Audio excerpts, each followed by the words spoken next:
So my name's Julie Marsh, and I'm a third grade teacher in South Redford. This is a game that I play during my intervention time called Win Time, What I Need, and it's to practice fluency in kind of a fun, low stress way. I use this game with skills that I've already taught with either the phrases, the sentences, or a combination of both from one lesson or various lessons. And I'm going to let you know how I have the kids read each sentence twice. So when the kids play the game, they pull from one of the cups and they read the phrase or the sentence. The first time they read it and they arm tap words if needed.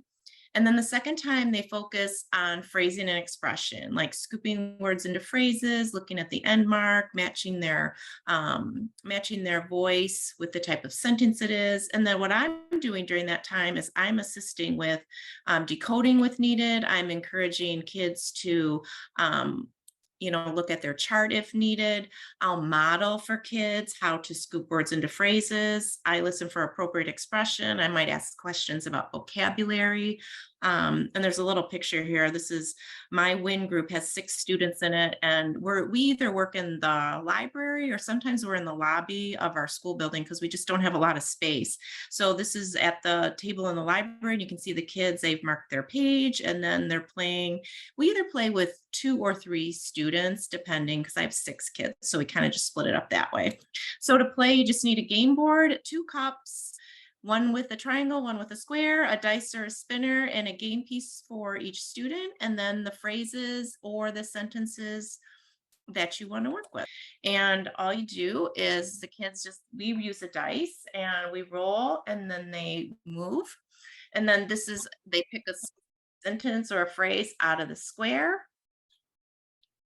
and, they put it down. And then I have the kids, they have to point to the words, meet the deadline. And then I'll say, okay, now let's scoop it. And they'll say, okay, meet the deadline. And they try to use a little bit of expression with it. And then they read it. Then they keep their phrase in front of them. Then the next student goes, same thing.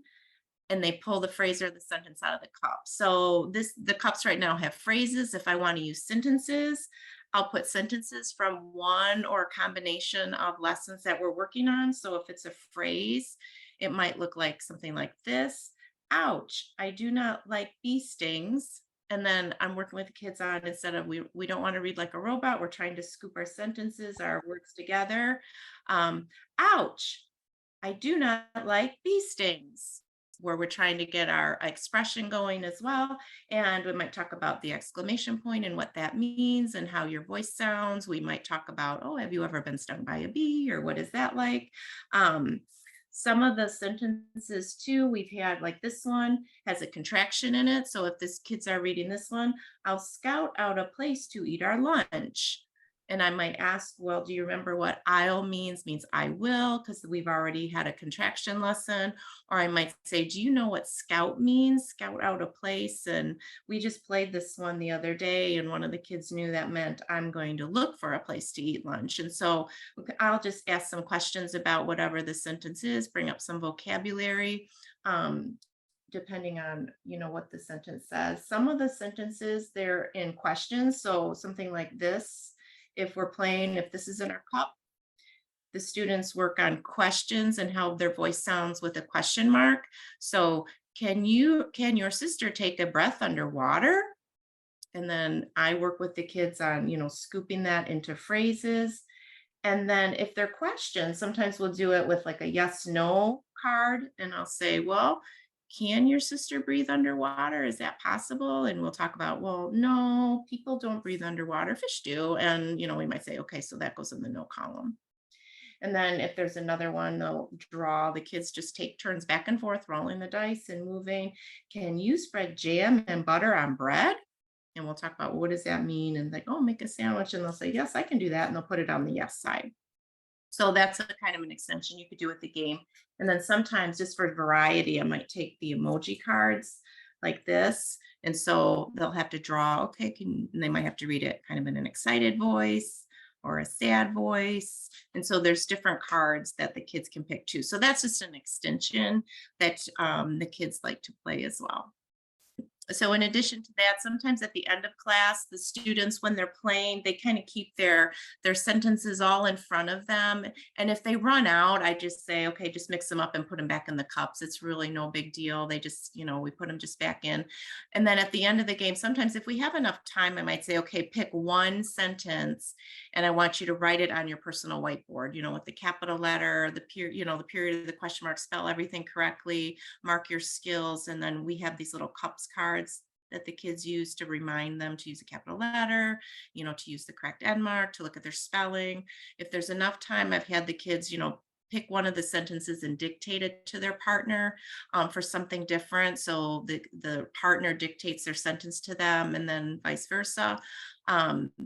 Sometimes too, if you have enough time, the kids can mark their sentences and then cut them out themselves and use those sentences that they've marked to play the game. I don't typically do that just because I don't usually have a lot of time for the kids to do that. It just really looks like this typically. Like we have our lesson page over 1 or 2 days, and then I'll pick a set of sentences or phrases, and then I will already cut them. But if you have time, that's a good way to do it too, so the sentences that they're pulling have the skill marked.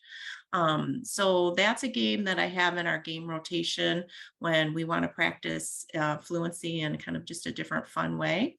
And that's the cup game. So I know Julie mentioned the emojis, and the kids love the emoji cards. Being able to read the sentences with a certain, emotion, they just love that.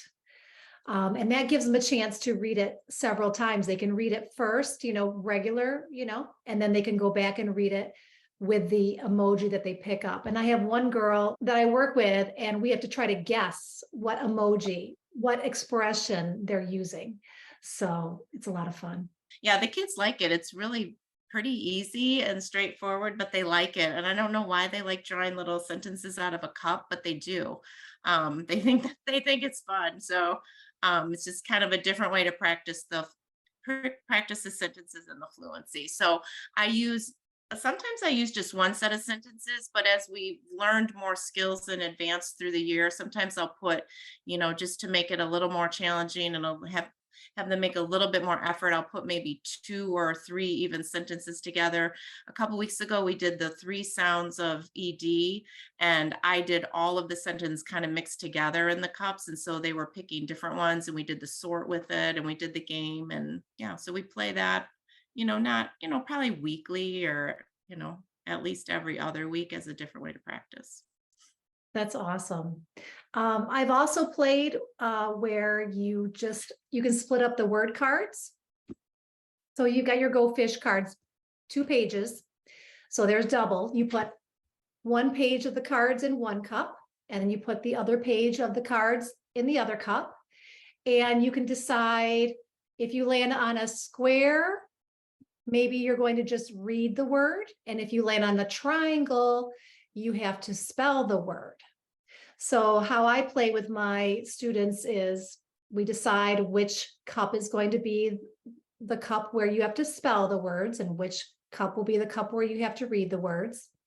And then let's say it's my turn, and we've decided that triangle is going to be spell, and I land on a triangle, then my partner is going to pick the word out of the cup to read it to me so I don't see it. And then I will spell that word on a whiteboard. And if I spell it correctly, I get to stay on the spot. And we'll just continue that way. So, one cup is where you spell, and the other cup is where you just simply pull a card and read it. And so that works really well to get the spelling and the reading.